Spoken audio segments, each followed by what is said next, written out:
اعوذ باللہ من الشیطان الرجیم بسم اللہ الرحمن الرحیم معزز حضرات السلام علیکم ورحمۃ اللہ وبرکاتہ۔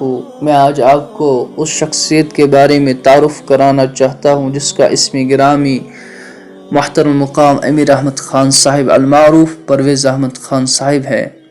آپ کے اجداد اصل میں افغانستان کے رہنے والے تھے۔ کچھ عرصے راولپنڈی پاکستان میں مقیم رہنے کے بعد تقدیر نے کشمیر پہنچا دیا اور قصبہ بارہمولہ جو ان دنوں کشمیر کا بہت بڑا تجارتی مرکز تھا پہنچ کر مقیم ہو گئے۔ آپ کے والد صاحب محکمہ مال کے بڑے سرکاری عہدے پر فائز تھے، نہایت ہی شریف النفس اور دیندار تھے۔ آپ کے گھرانے کے سب افراد تعلیم کے نور سے آراستہ تھے۔ آپ 3 بھائی تھے جن میں ایک انجینئر کے عہدے پر فائز تھے اور دوسرے بھائی ہمسایہ ملک میں جا کر وہاں اپنے رشتہ داروں کے پاس سکونت پذیر ہو گئے۔ آپ طبعاً ملازمت سے دلچسپی نہیں رکھتے تھے بلکہ ایک عبد حر کی طرح پرسکون زندگی گزارنے کا جذبہ رکھتے تھے۔ گھر میں علمی ماحول ہونے کی وجہ سے علم و ادب کے ساتھ خاص شغف تھا۔ دینی کتب کا بڑا ذخیرہ گھر میں موجود ہونے کی وجہ سے آپ کا مطالعہ بہت ہی وسیع تھا۔ میری معلومات میں اضافہ کرنے کے لیے مجھے چند اہم دینی کتب مطالعہ کرنے کے لیے دی۔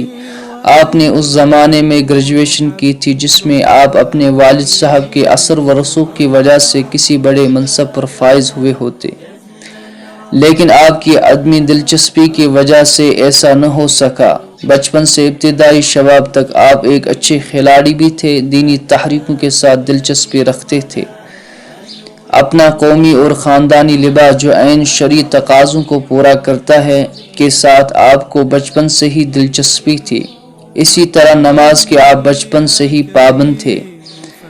جب منشی اللہ دتہ صاحب کشمیر تشریف لائے تو ان کی نظر انتخاب و شفقت نے آپ کو کندن بنایا اور اپنے حسن اخلاق اور بزرگوں کی نظر انتخاب کی وجہ سے دعوت و تبلیغ کے پہلے امیر کی حیثیت سے نمودار ہو گئے۔ قصبہ بارہمولہ کے تمام مکاتب فکر کے لوگ آپ کی ذات سے والہانہ محبت کرتے ہیں اور قلبی لگاؤ رکھتے ہیں۔ آپ نے اپنی ساری زندگی کو دعوت و تبلیغ کے لیے وقف کیا ہے۔ ہم عصر دینی تحریک کے ساتھ جدال و مخاصمت کے بجائے باہمی اکرام و مصالحت کے آپ بچپن سے ہی قائل تھے۔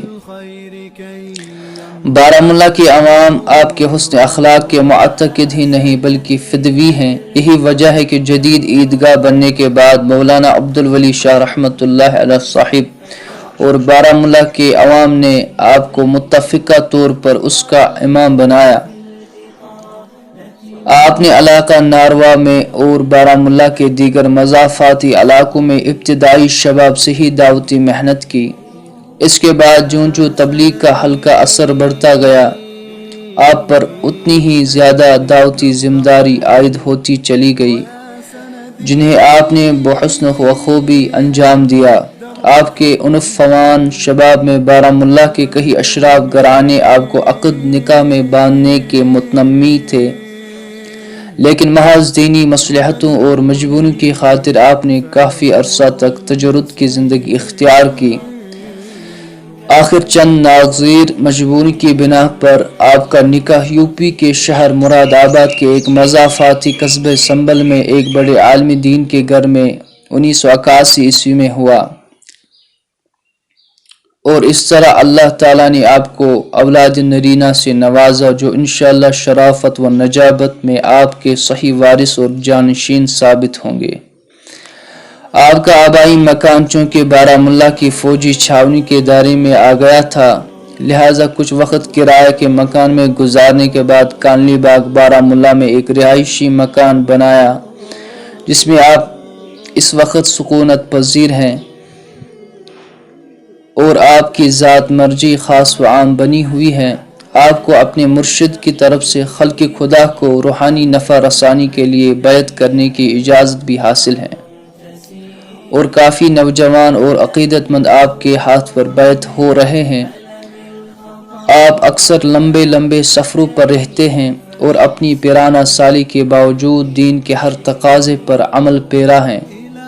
آپ مجسم ہمت و صبر ہے۔ ایک دفعہ وادی کشمیر کے ذمہ کے مشورے میں یہ بات کہنے میں آئی کہ حضرت امیر صاحب کو اب لمبے لمبے اسفار سے مستثنا رکھا جائے۔ آپ نے فرمایا یہ مجھے منظور نہیں۔ آپ کے حسن اخلاق کی وجہ سے پوری ریاست آپ کے ساتھ جڑی ہوئی ہے اور اس میں واقعی کوئی مبالغہ نہیں۔ 5 مارچ 2011 عیسوی کو آپ دہلی میں تھے اور پہلی مرتبہ آپ نے مولانا ارشد صاحب کو پیغام بھیجا کہ وہ وادی کشمیر کے مشورے کی ذمہ داری سنبھالے۔ دوسرے دن بعد بیان فجر جب مولانا موصوف دعا کے لیے تشریف لائے تو امیر صاحب کی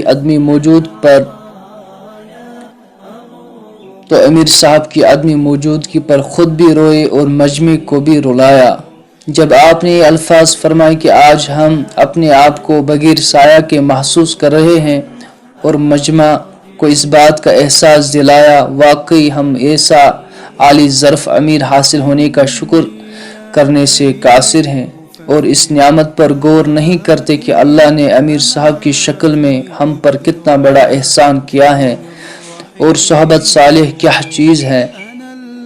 کشمیر میں جتنے چھوٹے بڑے دینی مدارس ہیں تقریباً سب آپ کو اپنا سرپرست مانتے ہیں اور سب وقتاً فوقتاً آپ سے مفید مشورے حاصل کرتے ہیں۔